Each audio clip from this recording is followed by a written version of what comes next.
পড়ছি অনুগল্প হুমকি, আমার নিজের লেখা। ইদানিং কাশেম সাহেব দুপুরে খাওয়ার পরে মাঝে মধ্যেই ঘুমিয়ে পড়েন। চাকরিকালীন সময়ে তার এই অভ্যাসটা ছিল না, বরং তার কোনো কোনো কলিগকে দেখতেন মিটিংয়ের মধ্যে বিরতিতে চেয়ারে বসেই একটু ঘুমিয়ে নিচ্ছেন।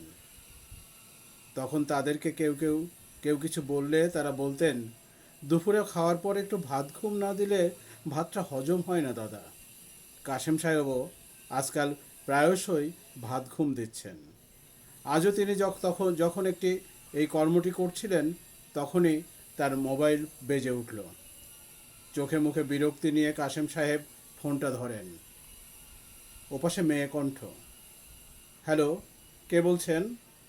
আমাকে চিনতে পারবেন না? অপরিচিত জনদের কেউ কি ভুলে যায়? হেয়ালি রেখে কথা বলুন। কে বলছেন? কাশেম সাহেবের বিরক্তি ফোনেই প্রকাশ হয়। আমি অপরাজিতা সেন। কোথা থেকে ফোন করেছেন? আপনার আশেপাশেই আছি। সরি, রং নাম্বার বলে কাশেম সাহেব ফোনটা রেখে দেন। আবারও ফোন বাজে। একই নম্বর দেখে কাশেম সাহেব ফোনটা ধরেন না। অনবরত কল হতেই থাকে। বিরক্ত হয়ে কাশেম সাহেব ফোনটা সাইলেন্স করে রাখেন। কিন্তু কিছুক্ষণ পর তার মনে হয়, এই দুর্যোগের সময় ফোনই তো তার একমাত্র খবরের সোর্স। এটা বন্ধ রাখলে তো সমস্যা। তিনি ফোন সচল করে দেখেন 11টা কল এসেছে একই নম্বর থেকে। তবে এটি আগের নম্বর নয়। অপরিচিত নম্বরে কাশেম সাহেব সাধারণত কল ব্যাক করেন না। কিন্তু কেউ একজন 11বার কল করেছে, নিশ্চয়ই জরুরি কোনো প্রয়োজনেই কেউ তাকে ফোন করেছে। কাশেম সাহেব নিজেকে অপরাধী মনে হয়।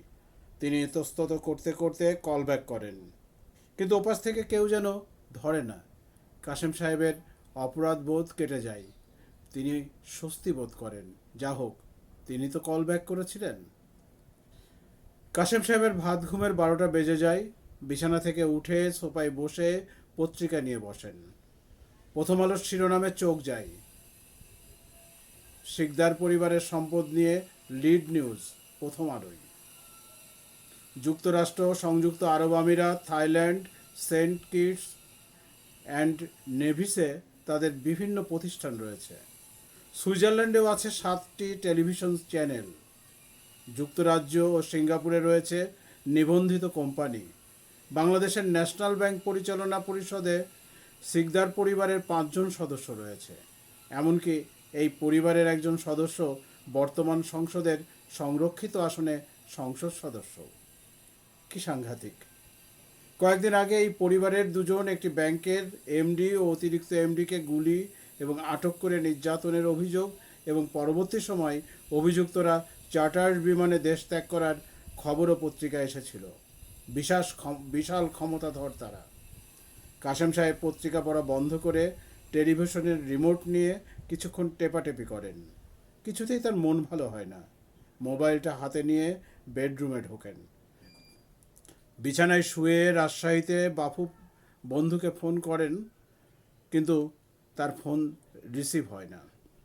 ফোনটা বিজি।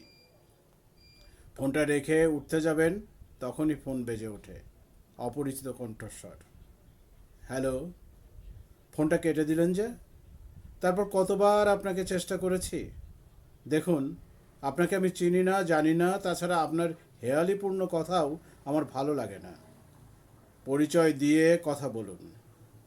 পরিচয় জানবেন? সবই জানবেন। নিন, কথা বলুন। কাশেম সাহেব টেলিফোনের ওপাশ থেকেই বুঝতে পারেন মহিলা কার সাথে যেন ফিসফাস করে কথা বলছে। পুরুষ কণ্ঠের একজন কথা শুরু করে। কাশেম সাহেব, পরিচয় জানতে চেয়েছিলেন না? শুনুন, আমার নাম চাক্কু মুসলেম। নাম শুনলেই লোকে চিনেই ফেলে। চিনেছেন? না না না, এ নাম আমি কখনো শুনিনি। আপনি নিরীহ মানুষ, কলেজের মাস্টার। আমার নাম শুনবেন কোত্থেকে? আমরা কিন্তু আপনাদের জ্ঞাতি গোষ্ঠীর সকলকেই চিনি। আমার লোকজন আপনার আশেপাশেই থাকে। যাগ্গে, অত কথা কিসের? আমাগো কিছু লোক ইন্ডিয়ায় আটকা পড়ছে। ওগো সারণের লাইগা মেলা টাকা লাগবো। লাখ 5 টাকা আপনার দেওয়ান লাগবো। আপনি কি পাগল হয়েছেন? আমি কোত্থেকে টাকা দেব? টাকা না দিলে যে আপনার অনেক ক্ষতি হয়ে যাবে কাশেম সাহেব। আপনার ছেলে মেয়ে সবাই আমাদের নজরদারিতে আছে। লোকটা এবারে শুদ্ধ ভাষায় কথা বলা শুরু করে। কাশেম সাহেবের কণ্ঠে ভয় এসে বাসা বাঁধে। সত্যি সত্যিই যদি তারা তার সন্তানদের ক্ষতি করে বসে? কাশেম সাহেব কথা বলা শুরু করেন। দেখুন, কোনো দেখুন টেখুন নয়, টাকা আমাদের লাগবেই। রেডি করুন, টাকা কোথায় পাঠাতে হবে পরে ফোনে জানানো হবে। লোকটা ফোন রেখে দেয়। কাশেম সাহেব অবাক চোখে ফোনটার দিকে তাকিয়ে থাকেন। এই দুর্যোগের সময় এমন ফোন কলে কাশেম সাহেব ঘাবড়ে যান, ঘামতে শুরু করেন। রান্নাঘর থেকে গিন্নির কণ্ঠস্বর শোনা যায়। কোথায় তুমি? এদিকে একটু আসবে? কাশেম সাহেব রান্নাঘরের দিকে এগিয়ে যান। গিন্নি কাশেম সাহেবকে ঘামতে দেখে ঘাবড়ে যান। কি হয়েছে তোমার? কই না তো, কিছুই না তো, হয়নি। না না না, তুমি কিন্তু কিছু একটা লুকাচ্ছ। বলো কি হয়েছে? বললাম তো কিছুই হয়নি। তুমি ডাকছিলে কেন? ফোনে কার সাথে কথা বলছিলে? পরিচিত একজন। নাম নেই তার? তুমি চিনবে না। তুমি কি সবাইকে চেনো নাকি? বাদ দাও ওসব। কাশেম সাহেব ডাইনিং টেবিলে বসে গ্লাসে পানি ঢালতে গিয়ে টের পান তার হাত কাঁপছে। গিন্নি বুঝতে পারেন কিছু একটা হয়েছে, কিন্তু কাশেম সাহেবকে আর প্রশ্ন করেন না। রান্নাঘরে ফিরে যান।